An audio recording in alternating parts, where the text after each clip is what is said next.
ونستعين اهدنا الصراط المستقيم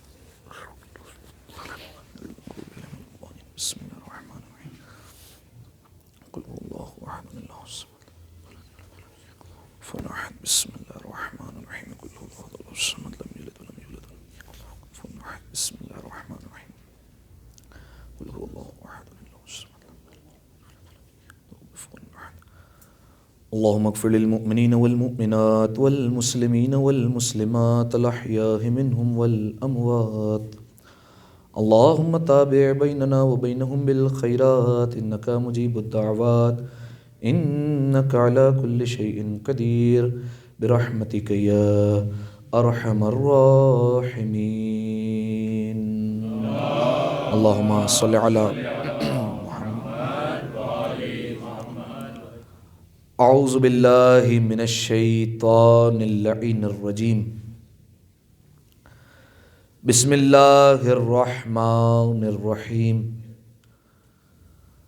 الحمد للہ الذی یخلق ولم یخلق ویرزق ولا یرزق ویطعم ولا یطعم ثم الصلاة والسلام على عبدك ونبيك وصفيك ورسولك وخيرتك من الخلق أبي القاسم محمد اللهم صل على محمد وآله وعلى أهل بيته الطيبين الطاهرين المعصومين المظلومين سیما ابن عمہ علی علیہ السلام وهو النبأ العظیم والصراط المستقیم والقرآن الکلیم وهو الصدیق الاکبر والفاروق الاعظم وحبل اللہ المتین وامام المسلمین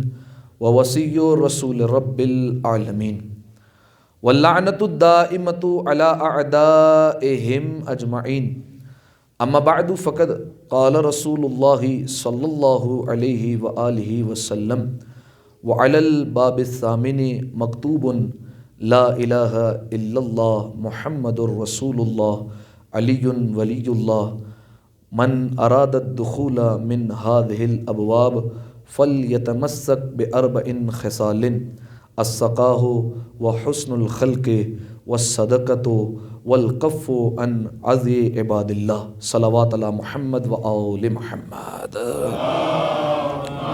صلی علی محمد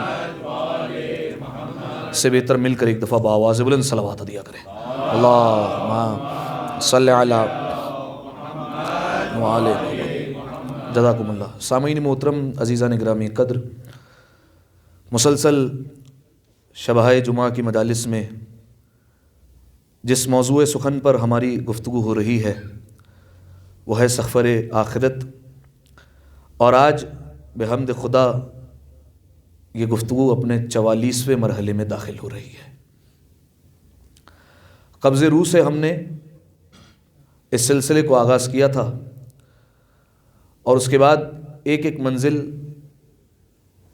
ایک ایک مرحلہ آپ کی خدمت میں بیان ہوتا گیا، اور بات اب جنت کے دروازوں پر آ کر رک گئی ہے۔ ابھی فی الحال ہم جنت کے باہر ہی کھڑے ہوئے ہیں اور جنت کے دروازوں پر ہماری گفتگو ہو رہی ہے۔ سامعین محترم، جس روایت کو مسلسل آپ کی خدمت میں پیش کیا جا رہا ہے کہ جنت کے پہلے دروازے پر کیا ہے، دوسرے دروازے پر کیا ہے، یہ ایک بڑی تفصیل اور ایک مفصل روایت ہے جو آپ کی خدمت میں بیان کی جا رہی ہے، اور اس کا پس منظر یقیناً آپ کے اذہان عالیہ میں محفوظ ہے کہ رسول اللہ جب معراج پر تشریف لے گئے تھے تو رسول اللہ نے وہاں پر حکم دیا تھا کہ جنت اور جہنم کو میرے سامنے پیش کیا جائے۔ تو جب جنت اور جہنم رسول اللہ کے سامنے ابھر کر آئی تو رسول اللہ خود بیان کرتے ہیں کہ میں نے دیکھا کہ جنت کے 8 دروازے ہیں اور جہنم کے 7 دروازے ہیں، اور رسول اللہ بیان کرتے ہیں کہ جنت کے ہر دروازے پر 4 کلمے لکھے ہوئے ہیں، اور یہ 4 کلمے بیان کرتے ہیں رسول اللہ کہ یہ تمہاری پوری دنیا سے بہتر ہے، اور تمہاری دنیا میں جو کچھ ہے ان تمام سے بہتر ہے یہ 4 کلمے۔ 7 دروازوں پر ہماری گفتگو ہو چکی ہے، آپ کی خدمت میں بیان کر دیا گیا پہلے پر کیا لکھا ہے، دوسرے پر کیا لکھا ہوا ہے، اور 7 دروازوں پر الحمدللہ مختصر تفصیل کے ساتھ آپ کی خدمت میں بیان کیا گیا۔ اور ہر دروازے پر ایک بات مشترک تھی, ایک بات کامن تھی جو لکھی ہوئی تھی, وہ کون سی ہے؟ لا الہ الا اللہ محمد رسول اللہ علی ولی اللہ. اب رسول اللہ بیان کرتے ہیں وعلی الباب الثامن, آخری دروازہ جنت کا, اگلی تقریر سے انشاءاللہ جہنم کے دروازے, ٹھیک ہے. رسول اللہ بیان کرتے ہیں وعلی الباب الثامن, وہ کہتے ہیں کہ میں نے دیکھا جنت کا 8واں دروازہ ہے, مکتوب اس پر بھی لکھا ہوا ہے لا الہ الا اللہ محمد رسول اللہ علی ولی اللہ, کوئی معبود نہیں سوائے پروردگار عالم کے, محمد اللہ کے رسول ہے, علی اللہ کا ولی ہے. یہ 3 کلمے جنت کے ہر دروازے پر لکھے ہوئے ہیں, اور یہ اس بات کی دلیل ہے کہ جو بھی جنت میں آنا چاہتا ہے وہ اللہ کی وحدانیت کو بھی لے کر آئے, رسول کی رسالت کو بھی لے کر آئے, اور علی کی ولایت کو بھی لے کر آئے, ٹھیک ہے. یہ عقیدے لائے گا تو جنت میں انٹری ہوگی. اگر یہ عقیدے نہیں ہیں تو پھر فائدہ نہیں کسی بھی عمل کا, کسی بھی عقیدے کا, کسی بھی نمازوں کا, کسی بھی روزے کا, کوئی فائدہ نہیں اگر یہ 3 عقیدے انسان کے دل میں موجود نہیں ہیں, اور اگر ان 3 عقیدوں پر انسان کا ایمان نہیں ہے. تو رسول اللہ بیان کرتے ہیں 8ویں دروازے پر یہی مشترک چیز, یہی مشترک کلمے لکھے ہوئے ہیں. اس کے بعد چوتھا کلمہ وہ کیا ہے, جلدی جلدی آپ کی خدمت میں بیان کرنا ہے. وہ کہتے ہیں رسول اللہ کے من اراد الدخول, یہ چوتھی بات ہے, من اراد الدخول من هذه الابواب.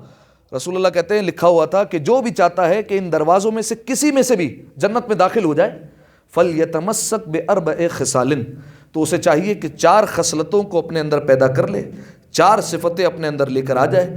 اگر یہ صفتیں انسان کے اندر پیدا ہو گئی, اور جو 3 عقیدے ابتدا میں بیان ہوئے وہ اگر انسان کے اندر ہیں, موجود ہیں, تو رسول اللہ کہتے ہیں میں ضمانت دیتا ہوں جنت کے کسی بھی دروازے سے جانا چاہے گا اسے کوئی فرشتہ نہیں روکے گا, ٹھیک ہے, وہ جنت میں چلا جائے گا بآسانی اگر یہ 4 صفتیں اور 4 خصلتیں اپناتا ہے. یا رسول اللہ وہ کون سی صفتیں اور کون سی خصلتیں ہیں جن کو اپنانا ہے تاکہ کسی بھی دروازے سے داخل ہو جائیں؟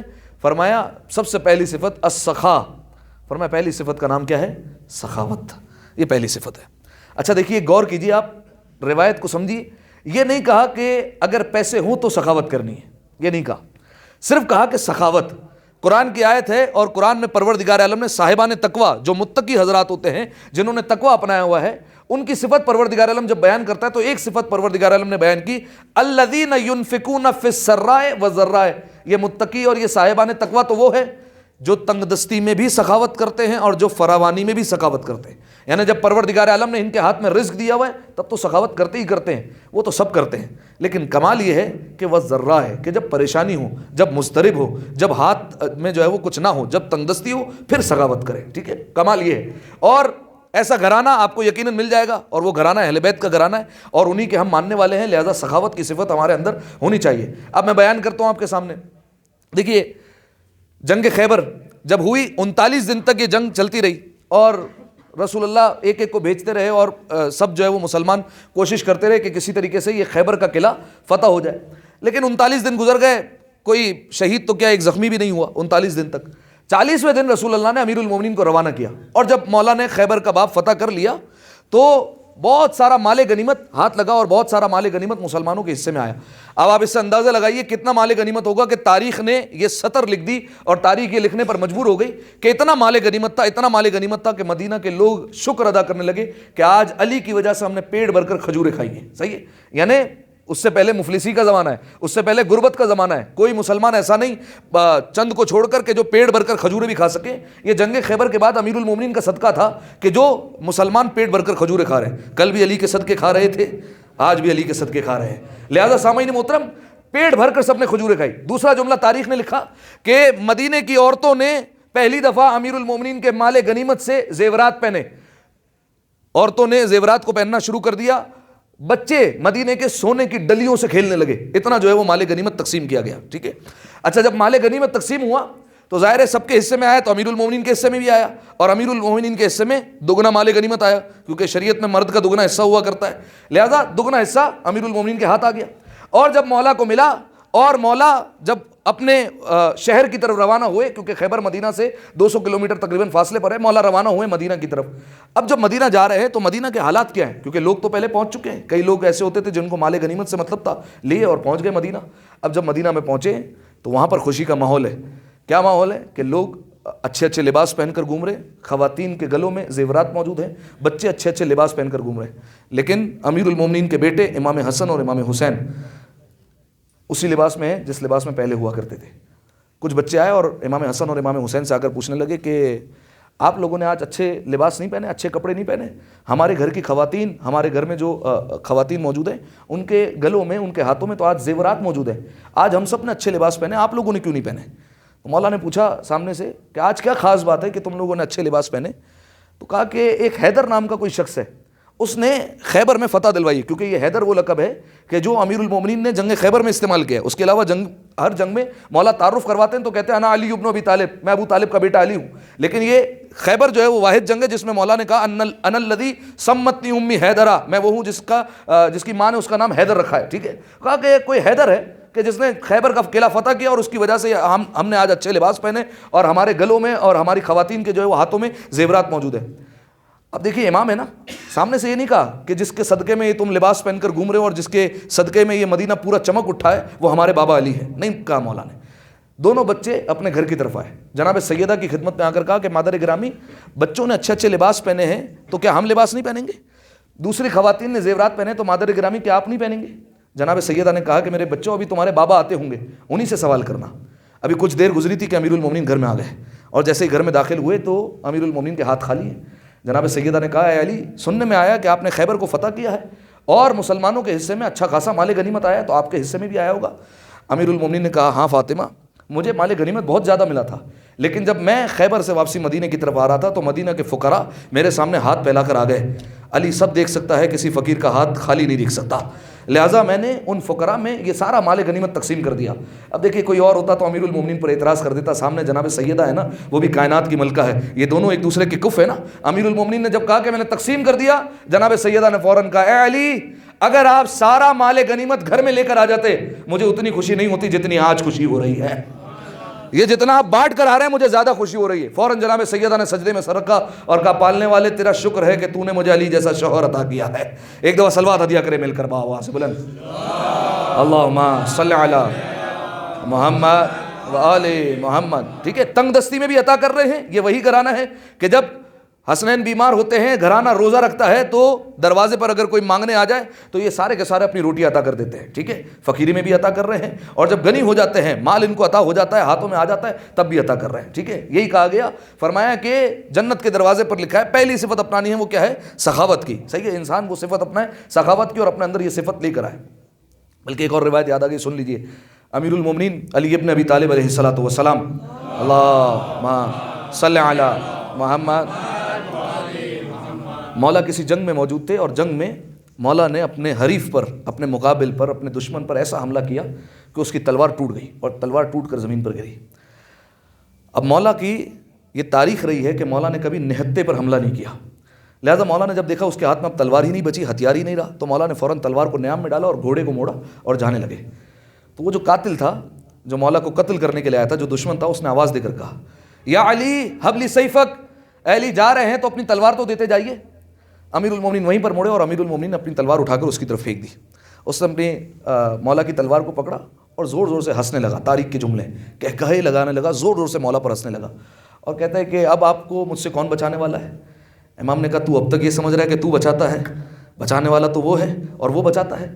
کہا کہ بھلا کوئی اپنے قاتل کو بھی تلوار دیتا ہے؟ امام نے کہا پہلے تو قاتل بن کر آیا تھا, اب تو سائل بن کر آیا ہے. لہذا علی سب دیکھ سکتا ہے لیکن سائل کو خالی ہاتھ جاتا ہوا نہیں دیکھ سکتا. بس سامعین محترم, تو جنت کے دروازے پر جو پہلی صفت رکھی ہے وہ ہے السخا, سخاوت. یہ سخاوت کو اپنانا ہے.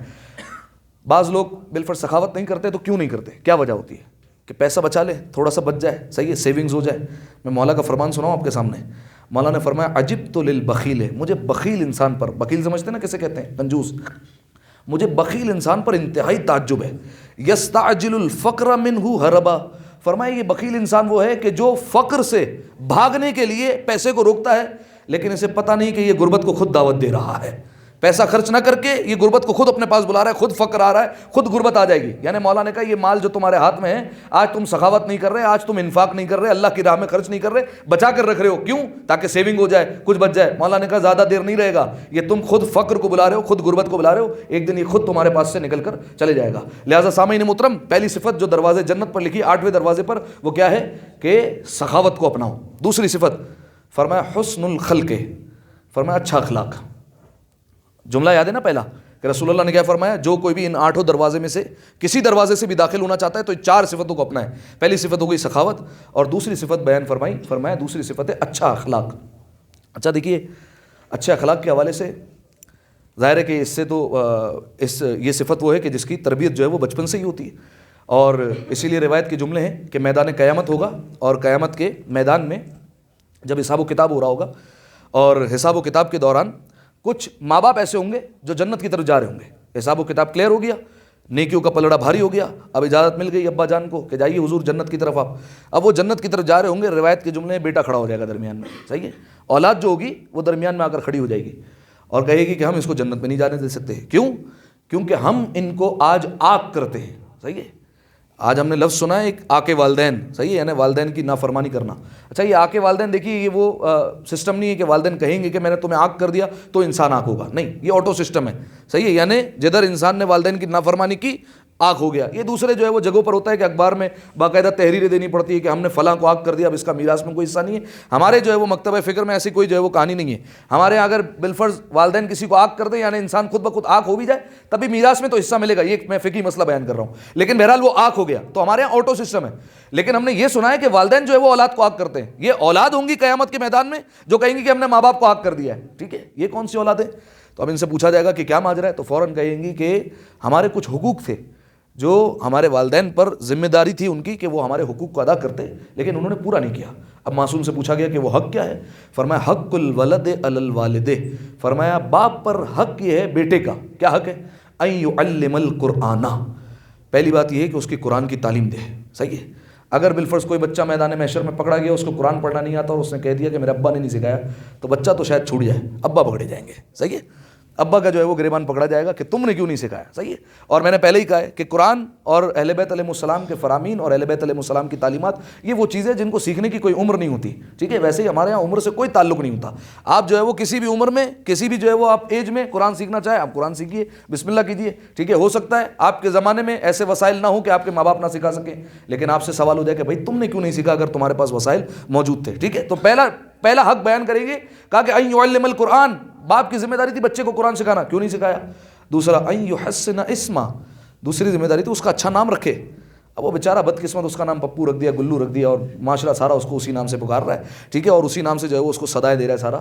ماں باپ کی ذمہ داری تھی اس کو اچھا نام رکھے. صحیح ہے, بالفرض ہمارے یہاں ہمارے یہاں ایک ٹرینڈ چل پڑا ہے کہ بالفرض نام تو رکھنا ہے فلاں ایکٹر یا فلاں ایکٹریس کے نام پر, چلو وہ تو رکھ لیا, لیکن اس کے ساتھ کیا کرنا ہے, آگے لگا دو زہرا یا آگے لگا دو علی. شروع میں ایکٹر یا ایکٹریس کا نام, آگے زہرا یا علی, دونوں کو راضی رکھنا ہے. ٹھیک ہے, ان کا بھی نام ہو گیا, یونیک نام ہو گیا, زمانے کے حساب سے ہم چل رہے ہیں, اور آگے زہرا یا علی رکھ دو. صحیح ہے, تاکہ ہم پتہ چلے کہ ہم نے جو ہے وہ اہل بیت کے ناموں پر نام رکھ دیا ہے. حالانکہ اس ناموں سے سیکنڈ نیم سے عموماً جو ہے وہ گھر میں پکارا ہی نہیں جاتا, ہمیشہ پہلے نام سے پکارا جاتا ہے. ٹھیک ہے, تو وہ جو فلسفہ تھا اور وہ جو طریقہ کار تھا کہ اہل بیت علیہ السلام نے کہا ہمارے ناموں پر نام رکھو, تاکہ تمہارے گھر میں بار بار جب یہ نام پکارے جائیں گے تو اس کی وجہ سے برکت آئے گی تمہارے گھر میں, تمہاری گھر میں جو ہے وہ پریشانیاں جو ہے وہ چلی جائیں گی. میں نے ایک روایت آپ کے سامنے پڑھی تھی, لیکن جو ہے وہ دوبارہ پڑھتا ہوں تاکہ جو ہے وہ یہ مفاہیم جو ہے وہ تازہ ہو جائے.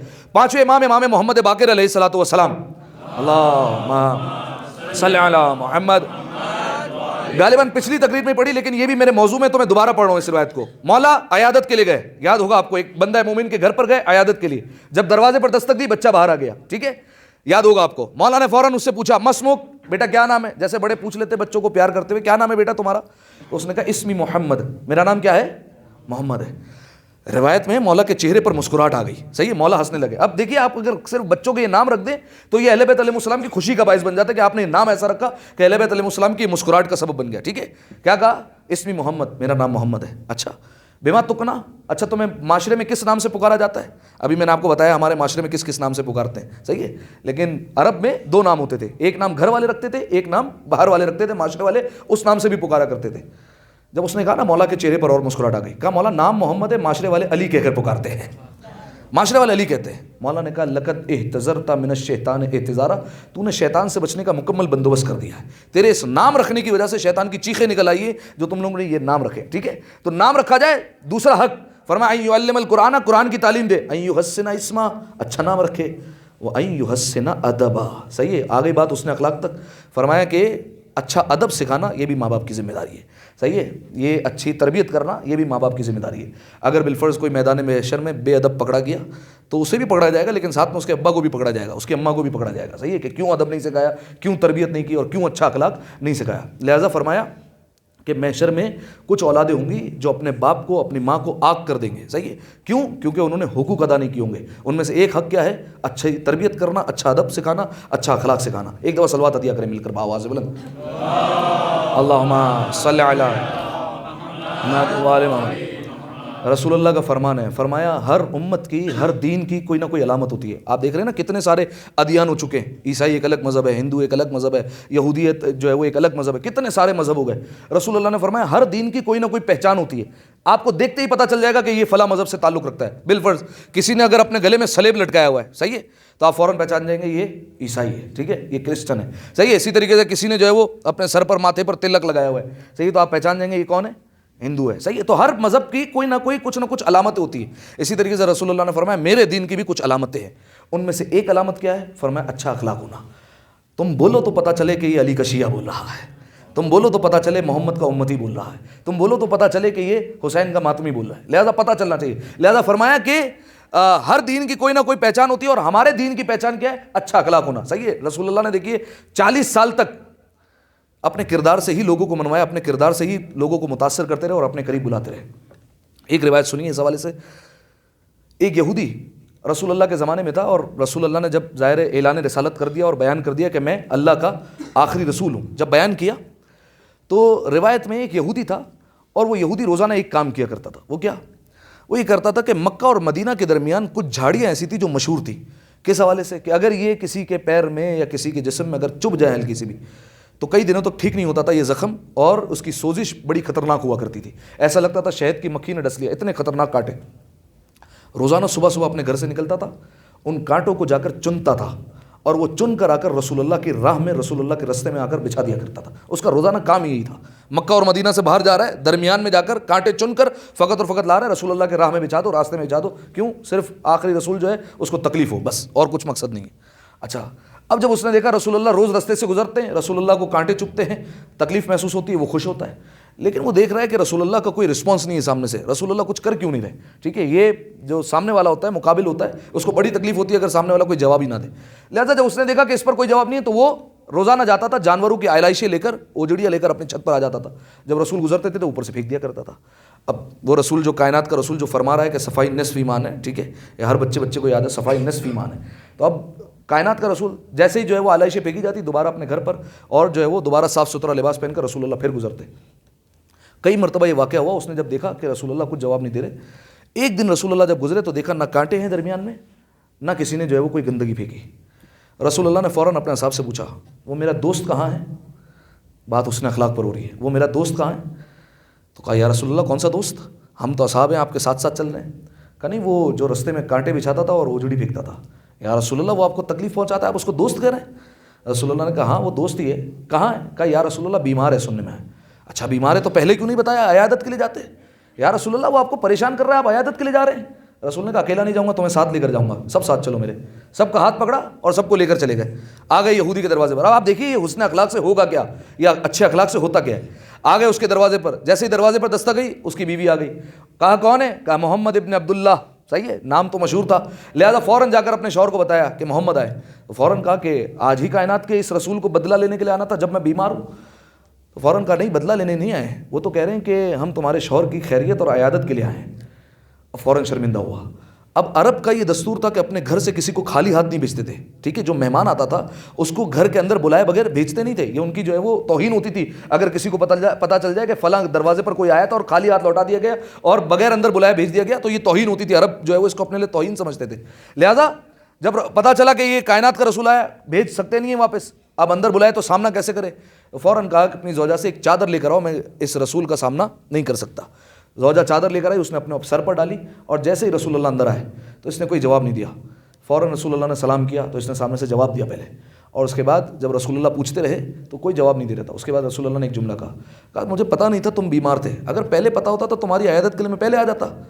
جیسے یہ کہا تو اس نے فوراً کہا یا رسول اللہ، آپ نہیں سمجھے، کام ہو گیا رکھ۔ پہلے کیا کہتا تھا؟ یا محمد کہہ کر پکارتا تھا، پہلے تو یہودی تھا، اب کہہ رہا ہے یا اے اللہ کے رسول، جیسے ہی کہا اس وقت تک اپنے سر سے چادر نہیں ہٹاؤں گا اور آپ کی آنکھوں میں آنکھیں نہیں ڈالوں گا جب تک آپ مجھے کلمہ نہیں پڑھا دیتے، پہلے کلمہ پڑھائیے۔ اب رسول اللہ نے کلمہ پڑھایا اور وہ مسلمان ہوا۔ یہ ہے حسن اخلاق۔ ایک دفعہ صلوات پڑھی مل کر بآواز بلند، اللہم صلی علی محمد۔ اب دیکھیے بات جو ہے وہ بات سے بات نکلے گی کہ اب اخلاق کی بھی جو ہے نا دو قسمیں، ایک اخلاق ہوتا ہے جو باہر والوں کے ساتھ ہوتا ہے، ایک اخلاق ہوتا ہے جو گھر والوں کے ساتھ ہوتا ہے۔ باہر تو حضور سب دسترخوان پر بیٹھ گئے، حضور وہ رائس پاس کیجیے گا، بڑے اخلاق سے جو ہے وہ پیش آ رہے ہیں، وہ جو ہے وہ پانی کا جو ہے وہ جگ پاس کیجیے گا، ٹھیک ہے، اس کو اٹھا کر دے رہے ہیں، بڑے جو ہے وہ ادب سے اور بڑے طریقہ کار سے پیش آ رہے ہیں۔ اور اگر گھر میں چلے جاؤ تو فوراً جو ہے وہ گھر میں گھستے ہی، یعنی اندر جیسے ہی باہر تک انسان تھے، اندر گھسے تو اندر کا حیوان باہر آ گیا فوراً، ٹھیک ہے، اور پتہ چل گیا کہ یہ کون آ رہا ہے باہر سے۔ صرف باہر دکھاوے کے لیے اچھا اخلاق ہے لیکن گھر والوں کے لیے کوئی اخلاق نہیں ہے، اور غصہ اور فقط جو ہے وہ بچوں پر ڈانٹ ڈپٹ۔ روایت ہے نا، سعد بن معاذ رسول اللہ کا صحابی، جب پتہ چلا کہ انتقال ہو گیا رسول خود گئے، رسول اللہ نے خود نماز پڑھائی۔ رسول اللہ نے کہا سعد کے جنازے میں نہ جانے کتنے فرشتے صفے بنا کر کھڑے ہوئے ہیں اور نماز جنازہ پڑھ رہے ہیں۔ رسول اللہ خود قبر میں لیٹے، قبر میں دفنایا ہے، اور اس کے بعد جب قبر بند کی ہے اس کی ماں آگے بڑھی اور کہا ہنیئا لک الجنہ یا سعد، اے سعد تجھے جنت مبارک ہو۔ کائنات کا رسول جاتے جاتے رک گیا اور واپس پلٹے، کہا کیا بات ہے، جنت کی مبارکباد کیوں دی؟ کہا یا رسول اللہ آپ نے نماز پڑھائی ہے، آپ نے جو ہے وہ سارے تدفین کے معاملات دیکھے، پھر بھی جو ہے وہ جنت کی مبارکباد نہ دوں؟ کہا کہ سعد نیک انسان تھا لیکن ابھی اس پر فشار قبر ہو رہا ہے، ابھی عذاب قبر ہو رہا ہے۔ کہا یا رسول اللہ کیوں؟ کہا کہ تو خود اس بات کی گواہی دے گی کہ اس کا باہر والوں کے ساتھ رویہ اچھا تھا، گھر والوں کے ساتھ اچھا نہیں تھا۔ اس نے کہا ہاں یہ تو بات ہے کہ باہر والوں کے ساتھ بڑے اچھے اخلاق سے پیش آتا تھا لیکن گھر میں اس کا کوئی اخلاق نہیں تھا۔ خیر دو صفت ہو گئی، کون کون سی ہوئی بھائی بتائیے گا ذرا، آپ بتائیے، ہاں بتائیے بھائی۔ ہاں ایک سخاوت ہو گئی اور دوسرا سبحان اللہ حسن اخلاق، ٹھیک ہے۔ اچھا ایک دفعہ صلوات پڑھیں ان دفعہ، ابے بھائی گھبرانے کی نہیں بات ہے یار، اللہم صلی علی محمد وآل محمد۔ اچھا ویسے یہاں سے سوال ہو تو بھاری ہو جاتا ہے۔ اچھا ایک ہو گئی پہلی صفت سخاوت اور دوسری صفت ہو گئی حسن اخلاق۔ اچھا اب آئیے تیسری صفت۔ تیسری صفت رسول اللہ نے بیان فرمائی کہ جنت کے دروازے پر لکھا تھا الصدقہ، صدقہ دینا۔ اچھا دیکھیے اسلام میں صدقے کا مفہوم بہت زیادہ وسیع ہے، ہم سمجھتے ہیں کہ صرف پیسے دینا صدقہ ہے، صرف پیسہ دینا صدقہ نہیں ہے۔ صدقے کا مفہوم بہت زیادہ وسیع ہے، کئی چیزیں اس میں آ جاتی ہیں جو ہمیں پتہ بھی نہیں کہ یہ صدقہ ہو سکتا ہے۔ معصوم نے فرمایا چھٹے امام نے الاماطۃ عن الاذى، الاماطۃ الاذى عن الطریق صدقہ، راستے سے کوئی اذیت ناک چیز ہٹا دینا یہ بھی صدقہ ہے، صحیح ہے۔ بالفرض آپ جا رہے تھے رستے میں، آپ نے دیکھا کوئی پتھر پڑا ہوا ہے، کوئی کانٹے دار جھاڑی پڑی ہوئی ہے، اگر کوئی گزرے گا تو اس کو چبھ سکتی ہے، اس کو نقصان پہنچ سکتا ہے، اس کے جو ہے وہ پیر سے خون جاری ہو سکتا ہے، آپ نے اٹھا کر ایک طرف کر دیا، مولانا کا صدقہ ہے یہ، صحیح ہے۔ کوئی مومن سے ملاقات ہوئی، بالفرض 3 شعبان ہے، حسین کی ولادت ہے، آپ خوشی خوشی آئے، آپ نے گلے ملے اور آپ نے جو ہے وہ مسکرا کر ایک دوسرے کو دیکھا، مولانا نے کہا یہ مومن ایک دوسرے کو جب مسکرا کر اور محبت اور مودت سے ملتے فرمایا یہ بھی صدقہ ہے، ٹھیک ہے۔ ماں باپ سے بات کر رہے ہیں، ماں باپ سے جب بات کر رہے ہیں تو ہر جو ہے وہ ہر قسم کا بندہ ہوتا ہے، کوئی کسی طریقے سے بات کرتا ہے، کوئی کسی طریقے سے بات کرتا ہے۔ مولانا نے فرمایا اگر نرمی سے گفتگو کر رہے ہو، آرام سے بات کر رہے ہو، فرمایا یہ بھی صدقہ ہے، صحیح ہے۔ اون الضعیف صدقۃ، فرمایا کسی کمزور کی مدد کرنا، بالفرض یہ نہیں کہا دیکھیے کہ وہ مومن ہونا چاہیے، اون الضعیف کمزور کوئی بھی ہو، چاہے کسی بھی مذہب سے تعلق رکھتا ہو، بالفرض کوئی یہودی ہے، آپ نے دیکھا رستے میں اس کی گاڑی خراب ہو گئی، وہ بیچارہ اکیلا کوشش کر رہا ہے، آپ نے فقط اس کی گاڑی کو دھکا لگایا، ایک طرف لے کر آ گئے، مولانا نے کہا کمزور کی مدد کرنا صدقہ ہے یہ بھی، صحیح ہے۔ تو یہ میں نے 3-4 آپ کے سامنے روایت پڑھ دی کہ صدقے کا مفہوم بہت زیادہ وسیع، کئی چیزیں صدقے میں آ جاتی ہے، لیکن یاد رکھیے گا یہ ساری روایت ایک طرف، لیکن چوتھے امام کا ایک فرمان ہے، فرمایا کہ سب سے بہترین صدقہ، میں اپنا مفہوم بیان کر رہا ہوں، سب سے بہترین صدقہ کون سا ہے؟ وہ صدقہ ہے جو انسان پوشیدہ طور پر دیتا ہے، چھپا کر دیتا ہے، وہ صدقہ سب سے افضل صدقہ ہے اور سب سے بہترین صدقہ ہے جو چھپا کر دے، پتہ ہی نہ چلے، وہ جو کہتے ہیں نا کہ سیدھے ہاتھ سے نیکی ہو تو الٹے ہاتھ کو پتہ نہ چلے، یہ وہ والا معاملہ ہے، صحیح ہے۔ چوتھے امام نے کہا سب سے بہترین صدقہ جو ہے وہ کون سا ہے؟ جو چھپا کر دیا جائے، غالباً چوتھے امام کا یا جو ہے وہ معصوم کا فرمان ہے، چھپا کر صدقہ دینا سب سے بہترین صدقہ ہے۔ اب جو ہے وہ آپ اٹھاتے جائیے روایت، کئی آپ کو روایتیں ملیں گی۔ چوتھے امام روایت کے جملے، روزانہ رات کی تاریکی میں 400 گھروں پر جاتے تھے اور 400 گھروں پر اپنے کاندھے پر بوریاں رکھی ہوئی ہیں، اس میں سے کھانا اور ضروریات کا سامان اٹھا کر ایک ایک گھر باہر رکھتے ہوئے جا رہے ہیں اور گزرتے جا رہے ہیں، 400 گھروں کے باہر 400 گھروں پر دیتے رہے، لیکن کسی کو پتہ ہی نہیں ہے کون آتا ہے اور کون رکھ کر چلے جاتا ہے۔ وہ تو جب چوتھے امام کی شہادت ہوئی تو پتہ چلا کہ یہ علی بن الحسین تھے جو روزانہ ہمارے گھر پر آ کر یہ جو ہے وہ چیزیں بطور صدقہ رکھ کر چلے جایا کرتے تھے، ٹھیک ہے۔ بلکہ اس سے بڑھ کر آپ کے سامنے روایت بیان کروں کہ چوتھے امام کا اپنا ایک رشتہ دار ضرورت مند، اچھا دیکھیے ایک روایت درمیان میں بیان کر دوں، ہم اگر صدقہ دیتے رہیں اور یہ پتہ چلے کہ رشتہ داروں میں کوئی ضرورت مند ہے لیکن پھر بھی ہم دوسروں کو صدقہ دے رہے ہیں، روایت سناؤں، یا علی لا صدقۃ اے علی صدقہ کاؤنٹ ہی نہیں ہوتا جب تک جو ہے وہ رشتہ داروں میں محتاج موجود ہو. صحیح ہے, رشتہ داروں میں اگر کوئی محتاج موجود ہے, خونی رشتہ داروں میں اگر کوئی رشتہ دار موجود ہے, اسے اگر ہم نہیں دے رہے اور دوسروں کو دے رہے ہیں, مولانا کا صدقہ ہی نہیں ہوتا. صحیح ہے, اے علی صدقہ شمار ہی نہیں ہوا. چوتھے امام کا ایک رشتہ دار جو امام کا جو ہے وہ قریبی رشتہ داروں میں سے, مولا اس کے گھر پر بھی جاتے ہیں اور اس کو درہم دے کر آتے ہیں ہر جو ہے وہ روز, اور اس کو عطا کر کے آتے ہیں, کیونکہ مولا کو پتہ ہے ضرورت مند ہے. لیکن مولا کیسے جا رہے ہیں؟ روایت کے جملے, مولا کے چہرے پر نقاب ہوتی تھی اور مولا کے چہرے سر پر امامہ ہوتا تھا, اور صرف آنکھیں مولا کی نظر آ رہی ہیں, اور جا کر مولا جو ہے وہ اسے دے کر آ رہے ہیں. آپ جانتے ہیں یہ مولا نے روش جاری کی, لیکن جب رشتہ دار درہم وصول کرتا ہے تو کیا کہتا ہے؟ ساتھ میں اس شخص کو دعائیں دے رہا ہے, کہا کہ اللہ تمہارا بھلا کرے, لیکن تم مجھے اتنا عطا کرتے ہو, لیکن میرا رشتہ دار علی ابن الحسین وہ تو مجھے کچھ عطا کرتا ہی نہیں ہے, اس نے مجھے آج تک کچھ عطا نہیں کیا. صحیح ہے, اور مولا کو ایک طرف برا بھلا بھی کر رہا ہے اور آنے والے کو دعائیں بھی دے رہا ہے. صحیح ہے, چوتھے امام نے سامنے سے پلٹ کر نہیں کہا کہ میں علی ابن الحسین ہوں, نہیں کہا. جب چوتھے امام کی شہادت ہوئی اس کے بعد پتہ چلا کہ یہ کوئی اور نہیں تھا بلکہ میرا جو ہے وہ اپنا رشتہ دار, میرا اپنا امام علی ابن الحسین تھا, جو روزانہ آ کر مجھے دے کر جاتے تھے. جب پتہ چلا روزانہ قبر پر آتا تھا اور آ کر گریا کرتا تھا اور مولا سے معافی مانگتا تھا. پھر جو ہے وہ چوتھے امام کا ایک فرمان, مولا نے فرمایا کہ جو پوشیدہ صدقہ ہوتا ہے, جو چھپا کر صدقہ دیا جاتا ہے, یہ اللہ کے غضب کی آگ کو بجھا دیتا ہے. صحیح ہے, اللہ کے غضب کی آگ کو یہ ٹھنڈا کر دیتا ہے, یہ پوشیدہ طور پر صدقہ دینا. ایک دفعہ صلوات ہدیہ کریں مل کر بآواز بلند, اللہم صلی علی محمد وعلی محمد. لیکن یہاں پر ایک بات بیان کروں, دیکھیں آپ روزانہ صدقہ انشاءاللہ دیتے ہوں گے, کئی روایتیں ہیں صدقے کی فضیلت کے اعتبار سے, آپ روزانہ صدقہ دیتے ہوں گے اور کچھ نہ کچھ نکالتے ہوں گے. لیکن کوشش کیجئے کبھی زندگی میں موقع ملے تو صدقہ ایسا ہو جو صدقہ جاریہ بن جائے, ایسا صدقہ ہو. ٹھیک ہے, کیا مطلب صدقہ جاریہ کا؟ یعنی ایسا ہو کہ اگر آپ دنیا سے چلے بھی جائیں تو قیامت تک, رہتی قیامت تک آپ کے نامہ اعمال میں کچھ نہ کچھ لکھا جاتا رہے. صحیح ہے, جیسے بالفرض جو ہے وہ اگر کسی کو قرآن کی ایک آیت کی تلاوت کروانا سکھا دی کہ اس کو قرآن پڑھنا آ گیا, یہ صدقہ جاریہ ہے, جب وہ پڑھے گا آپ کو ثواب ملتا رہے گا. اسی طریقے سے کسی کو شرعی مسئلہ بتا دیا, اب وہ شرعی مسئلہ اس نے سیکھ لیا, وہ اس پر عمل کرتا رہے گا, جب تک عمل کرتا رہے گا روایت کے جملے اسے ثواب ملتا رہے گا. بالفرض کہیں پر پانی کا کولر رکھوا دیا جہاں سے لوگوں کا گزر ہوتا ہے, لوگ ٹھنڈا پانی پی رہے ہیں, جب تک پیتے رہیں گے ثواب ملتا رہے گا. آپ اپنے مرحومین کے لیے جو ہے وہ آپ نے اس طریقے سے کوئی کام کر دیا, تو بہرحال آپ نے جو ہے وہ کہیں پر قرآن چھپوا دیا, کہیں پر جو ہے وہ مسجد بنوا دی, یہ سارے کے سارے وہ کام ہے جو صدقہ جاریہ ہے. یہ جو ہے وہ افضل ترین صدقہ ہے کہ جو انسان کو مرنے کے بعد بھی جو ہے وہ ثواب پہنچاتا رہے گا. لیکن جہاں پر ایک طرف صدقہ جاریہ ہے وہاں پر ایک طرف عذاب جاریہ بھی ہے. صحیح ہے, فقط ایسا نہیں ہوتا دنیا میں ہی عذاب جو ہے وہ بھگت رہے ہیں, ایسے کام بھی ہوتے ہیں کہ مر جائے انسان اس کے بعد بھی عذاب جاری ہے. بالفرض اپنے بیٹے کی غلط تربیت کر کے چلا گیا. صحیح ہے, کوئی بیٹا غلط کام کرتا رہا, باپ سراتا رہا, بہت اچھے شاباش, ایک اور نہیں 2 اور لگا کر آؤ. صحیح ہے, جیتے رہو ہمیشہ. صحیح ہے, اب وہ جو ایک لگا کر آ رہا تھا وہ جو ہے وہ سامنے ہر کسی کو جو ہے وہ ایک نہ ایک 2 لگا کر آتا رہا ہے. باپ تو چلا گیا, لیکن یہ جو عذاب ہے یہ اس کے باپ کے جو ہے وہ اضافہ ہی ہوتا جا رہا ہے اور اسے ملتا ہی جا رہا ہے. ٹھیک ہے, عذاب جاریہ بھی ہے. بالفرض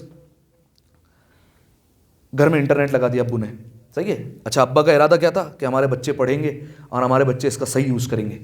نظر رکھنا بھی ابا کی ذمہ داری ہے, نظر بھی رکھنا جو ہے وہ گھر والوں کی ذمہ داری ہے. اب بالفرض جو ہے وہ بیٹا اس کو غلط یوز کرنے لگ گیا اور ماں باپ نے جو ہے وہ لاپرواہی دکھائی, اب یہ جو ہے وہ اس کے لیے عذاب جاریہ بن جائے گا, اس کے عذاب میں مسلسل اضافہ ہوتا جائے گا.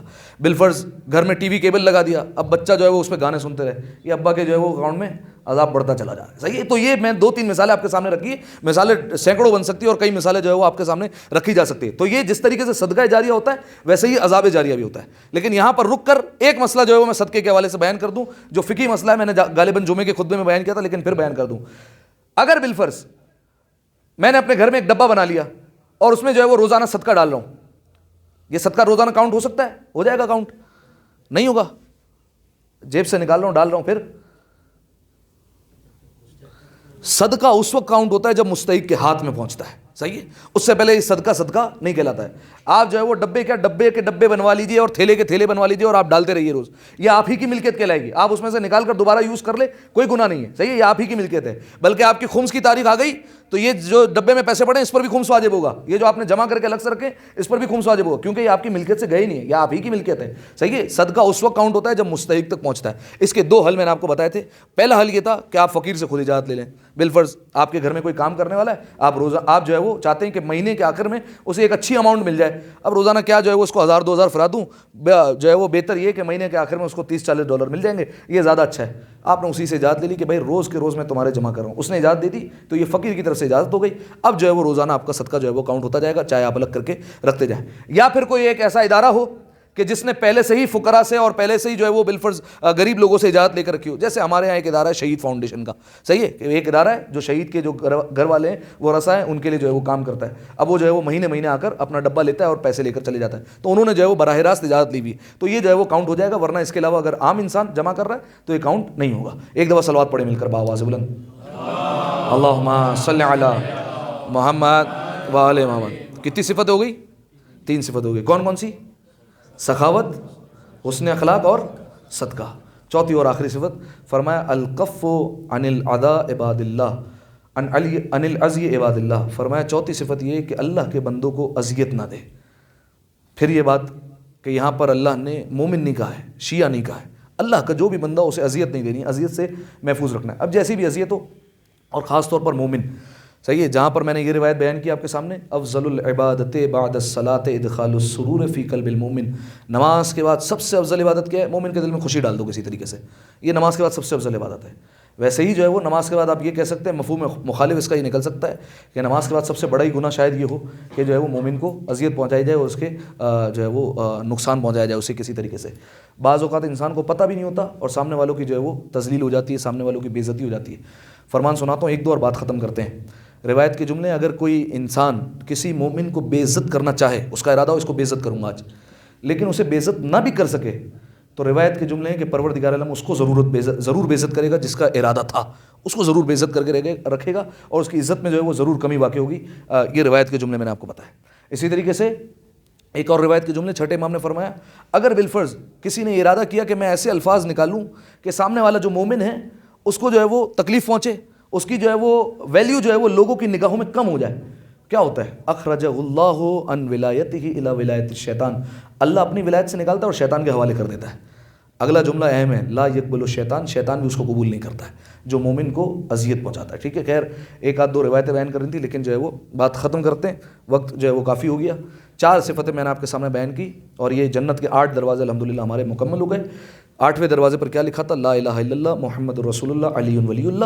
یہ جملے کے بعد لکھا تھا من اراد الدخول من هذه الابواب, جو چاہتا ہے ان دروازوں میں سے کسی دروازے سے جنت میں داخل ہو جائے, فلیتمسک باربع خصال, اسے چاہیے 4 خصلتیں اپنا لے. پہلی ہے سخاوت, دوسری ہے حسن اخلاق, تیسری ہے صدقہ اور چوتھی ہے اللہ کے بندوں کو اذیت نہ دے. ٹھیک ہے, 4 صفتیں. اب آپ دیکھیے 4 صفتیں رسول اللہ نے بیان کی. اب آپ دیکھ لیجئے, صدقہ دینے کا بتایا لیکن لوگوں نے راہ شام میں اہل بیت علیہ السلام پر صدقہ بھی کہا, صحیح ہے, حالانکہ فرمان ہے کہ ہم پر جو ہے وہ صدقہ حرام ہے. اہل بیت کی تذلیل کی گئی, توہین کی گئی, صدقہ بھی کہا گیا. سخاوت کا حکم دیا تھا لیکن یہ گھرانہ راہ شام اور راہ کوفہ میں کبھی پانی مانگتا رہا, کبھی چادریں مانگتا رہا, نہ پانی ملا نہ چادریں ملی. اسی طریقے سے حسن اخلاق سے پیش آنے کا کہا تھا, کوئی پتھر مارتا رہا, کوئی کھولتا ہوا پانی پھینکتا رہا, کوئی انگارے پھینکتا رہا. اسی طریقے سے کہا تھا کہ اللہ کے بندوں کو اذیت نہ دینا, لوگ جس گھرانے سے اسلام چلا تھا اسی کو اذیت دیتے رہے, اسی کو پریشان کرتے رہے. بس سامعین محترم, ارادہ یہ ہے کہ ایک آدھ روایت چہلم کے حوالے سے پڑھ لوں تاکہ 2 آنسو بہہ جائیں. جانتے عزیزو, جب شام میں اہل بیت علیہ السلام کو رہائی دی گئی, امام سجاد نے فوراً اعلان کیا پھپھی اماں کل ہم مدینہ کے لیے روانہ ہو جائیں گے, آپ تیاری کیجیے. جب اگلا روز نمودار ہوا نا, امام سجاد باہر آئے اور جناب زینب بھی باہر آئی. دیکھا محملیں کھڑی ہوئی ہیں, سواریاں ہیں, لیکن سواریوں پر رنگ برنگی پردے موجود ہیں. جناب زینب نے رو کر کہا, اے بیٹا سجاد, اب زینب اس قابل نہیں کہ اس طریقے کی محملوں میں سوار ہوں, میرے لیے کالے پردے آویزہ کیے جائے, اس میں زینب سوار ہوگی. کالے پردے فوراً لگا دیے گئے, جناب زینب سوار ہوئی, قافلہ چلنے لگا. جناب زینب نے ایک سوال کر لیا, کہا بیٹا سجاد سب آ گئے لیکن تمہاری ماں رباب نظر نہیں آتی ہے. امام سجاد نے فوراً کہا پھپھی اماں میں جانتا ہوں وہ کہاں ہے, آپ چلیے. قافلہ چلنے لگا. جناب زینب نے کہا سجاد یہ قافلہ تو دوبارہ زندان کی طرف جا رہا ہے. کہاں پھپھی اماں. اب جب زندان میں پہنچے, زندان کا دروازہ کھلا ہے. کیا دیکھا جناب زینب نے؟ ایک ماں ہے جو چھوٹی سی تربت سے لپٹی ہوئی ہے اور رو رو کر کہتی جاتی ہے, سکینہ تم پوچھا کرتی تھی ہم وطن کب جائیں گے, سکینہ تم سوال کیا کرتی تھی کہ ہم گھر کب جائیں گے, سکینہ ہم وطن جا رہے ہیں, ہم گھر جا رہے ہیں, اٹھو ہمارے ساتھ وطن چلو. ازاداروں روایت کے جملے ہیں, جناب زینب دلاسا دیتی رہی, جناب رباب سے کہتی رہی رباب چلو گھر چلتے ہیں. جناب رباب نے رو کر کہا, اے زینب میں گھر جا کر کیا کروں گی, ارے میرا اصغر کربلا میں رہ گیا گیا ہے, میری سکینہ شام میں رہ گئی ہے. اجرکم اللہ اجرکم الزہرا, صداؤں کو بلند کیجیے گا تاکہ 2 آنسو بہ جائیں. بس عزادارو قافلہ روانہ ہوا ہے, ابھی کچھ دور چلا تھا. جناب زینب نے کہا اے بیویوں دوبارہ شام کا رخ کرنا. ساری بیویوں نے مڑ کر دیکھا. جناب زینب نے کہا اے بیویوں گواہ رہنا, میں آج سکینہ کو اکیلا چھوڑ کر جا رہی ہوں, لیکن ایک دن آئے گا زینب دوبارہ پلٹ کر آئے گی. اور اس کے بعد کہا اے شام کی عورتوں, کبھی کبھار سکینہ کی قبر پر آتے رہنا, چراغ جلاتے رہنا, پانی جھڑکتے رہنا. اجرکم اللہ. بس عزادارو قافلہ روانہ ہوا. ایک ایسے رستے پر پہنچا کہ راوی نے اعلان کیا مولا یہ 2 رستے ہیں, ایک رستہ کربلا کو جا رہا ہے, ایک رستہ مدینہ کو جا رہا ہے. مولا کہاں جانا ہے؟ جیسے ہی کربلا کا نام آیا نا, ساری بیویاں تڑپنے لگی. ہم اگر کربلا کا نام سنتے ہیں کس طریقے سے تڑپتے ہیں, کس طریقے سے ہمیں ہوتا ہے کہ ہم حسین کی زیارت پر چلے جائیں. سوچئے بیویوں کا کیا حال ہوگا. کیا بیویاں سوچ رہی ہوں گی کہ آج تک ہمارے شہداء کے لاشیں دفن ہوئے یا نہیں ہوئے. ساری بیویوں نے کہا بیٹا سجاد ہم کربلا جانا چاہتے ہیں.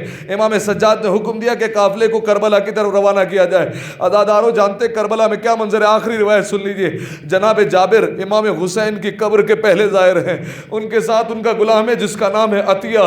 جناب جابر کے ساتھ کھڑا ہے. جناب جابر نابینا ہے.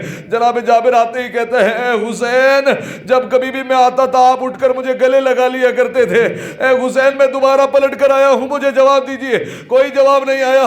اتنے میں عطیہ نے کہا کہ اے جابر دور سے کوئی قافلہ آ رہا ہے, ایسا لگتا ہے یزید کی فوجیں ہیں جو ہمیں ہٹانے آئی ہے. جناب جابر نے کہا اے عطیہ ہماری زندگیاں حسین پر قربان ہو جائے. اور اس کے بعد لیکن کہا اے جابر یہ کسی یزیدی فوج نہیں, ارے اس میں تو آگے آگے کالے علم لہراتے ہوئے نظر آ رہے ہیں.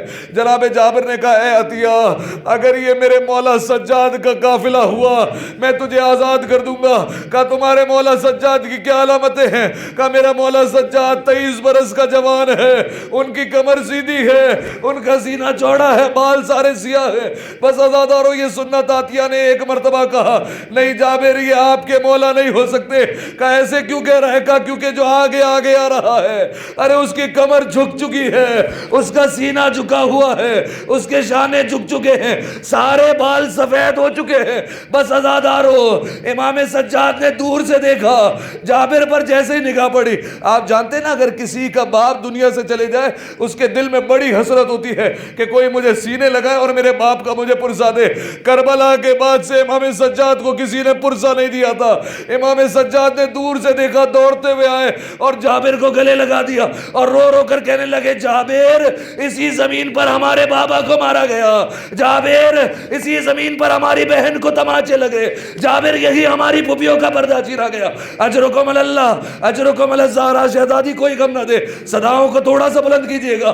بس عزادارو امام سجاد جب جا کر لپٹے, جناب جابر نے کہا اے سجاد یہ میرا غلام کیا بتا رہا ہے کہ تم بوڑھے ہو چکے ہو. ارے ایسا کیا ہو گیا؟ امام سجاد نے کہا جابر شام کا بازار, شرابیوں کا مجمع, ارے ماں بہنوں کے ساتھ بے مکناؤ چادر گیا, میرے سارے بال سفید ہو گئے.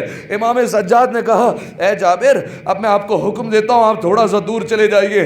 کہا مولا میں تو دیکھ نہیں سکتا ہوں. کہا ہاں جابر آپ دیکھ نہیں سکتے لیکن سن تو سکتے, ابھی میری پھوپھیاں یہاں کر بین کریں گی. جناب جابر کچھ دور گئے, جناب زینب نے محمل کا پردہ ہٹایا, دور سے بھائی کی قبر نظر آئی. جناب زینب نے خود کو گرا کر کہا اے حسین جب بھی میں آتی تھی تم اٹھ کر استقبال کرتے تھے, اے حسین میں آ گئی ہوں. جا کر اپنے آپ کو حسین کی قبر پر گرا دیا اور رو رو کر جناب زینب کہتی رہی اے حسین نانا سے جو وعدہ وفا کیا تھا وہ میں پورا کر کے آ گئی.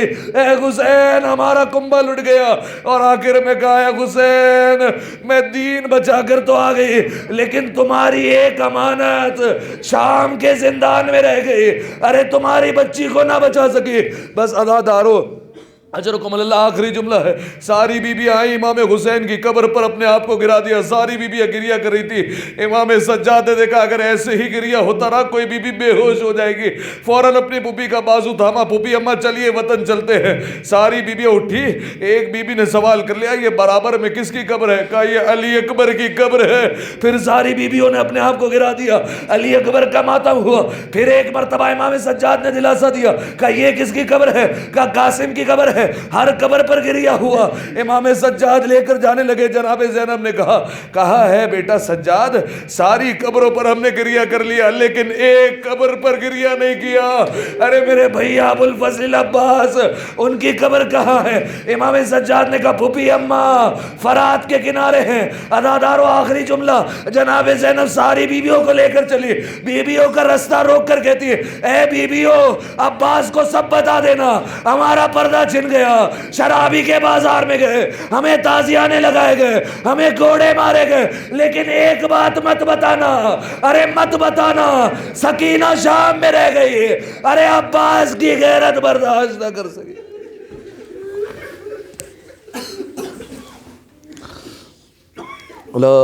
لعنت اللہ علی القوم الظالمین وَسَيَعْلَمُ الَّذِينَ ظَلَمُوا أَيَّ مُنْقَلِبٍ يَنْقَلِبُونَ۔